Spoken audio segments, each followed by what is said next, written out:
It was 1975. I remember walking into a restaurant. I had been invited to a Toastmaster meeting, a meeting of this club, believe it or not.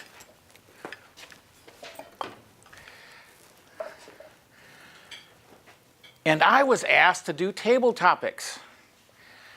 And I stood up when I was asked the question, and I sputtered, and I tried to speak, and it was so hard. And I realized at that moment, I need this training. So I joined the club. Now, in those days, things were a little different in Toastmasters. You started out with what was called a basic manual, also known as a communication and leadership program.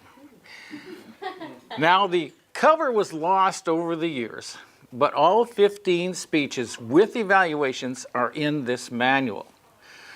And the one speech I can remember out of this manual was speech number 3. It was a 5 to 7 minute speech.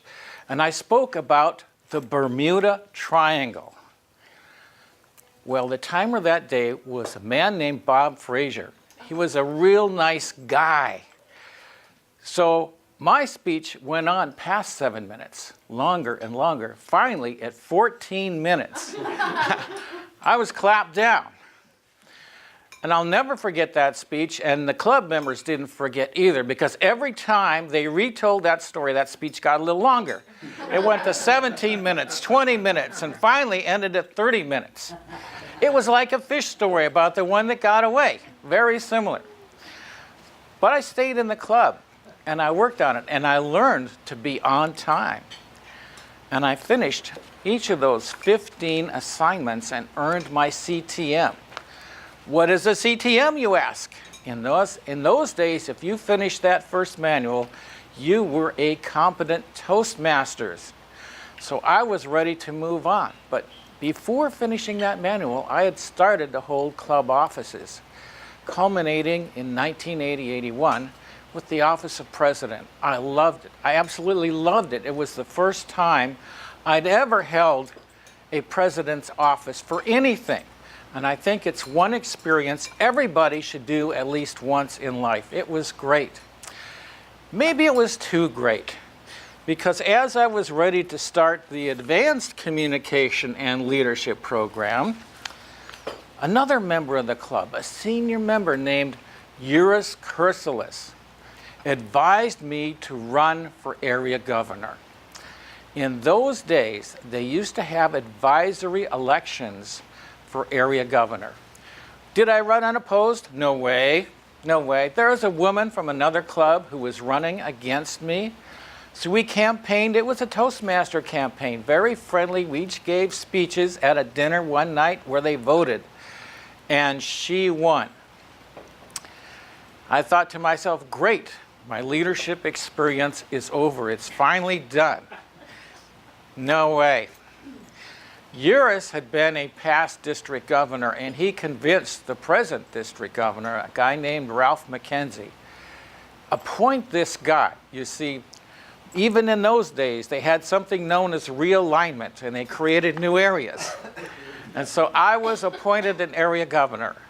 So my leadership experience was not done. It had barely begun. That was the first time I knew of Toastmasters outside the club. It was great. But wait, there was more. Eurus had arranged that, but in 1981, we did two things. In late 1980, we chartered Scottsdale clubs, where I first met Jerry Whalen. I recognized him when he sat across from me. He hasn't changed much. In 1981, we also chartered what is now the East Valley Echoes. That was also a lot of fun. But something else happened in 1981. It was the Toastmasters International Convention.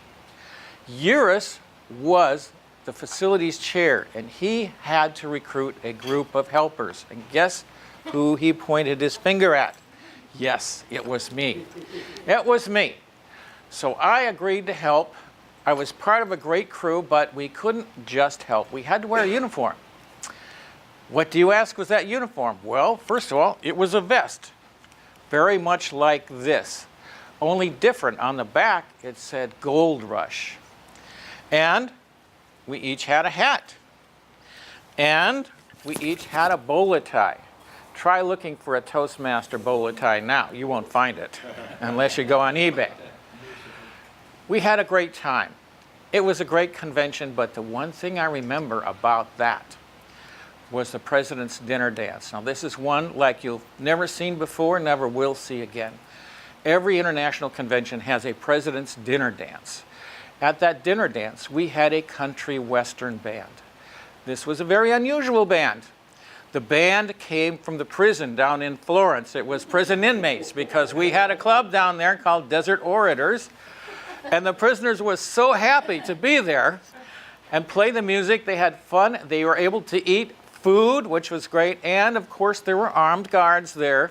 Nobody tried and escaped, but it was a great experience. But there were more experiences waiting for me. After that was done, I wondered, well, what's next? Years told me I'd already done my year of service. I should do more. I should join the Speakers Bureau. Now, in those days, we had an active Speakers Bureau, and to earn a distinguished Toastmaster, you had to give at least 3 speeches to outside audiences. I did that. And then I did a youth leadership with the Girl Scouts. I remember the first question that I was asked is, Girl Scouts allow boys to come in. Why don't Boy Scouts allow girls to join? I didn't have an answer. But the day came when I finally earned my very first distinguished Toastmaster. Now today, if you earn that DTM, it's an order of magnitude different. You get a big ceremony at the district conference where they award you your distinguished Toastmaster medallion. They didn't award medallions in those days. What they did do was something unique. They gave you a numbered certificate. So I can tell everybody my first distinguished Toastmaster was number 1615. Since then, there have been so many, they quit counting. You get a medallion, but I have a certificate that shows which number my first DTM was. Mr. Toastmaster.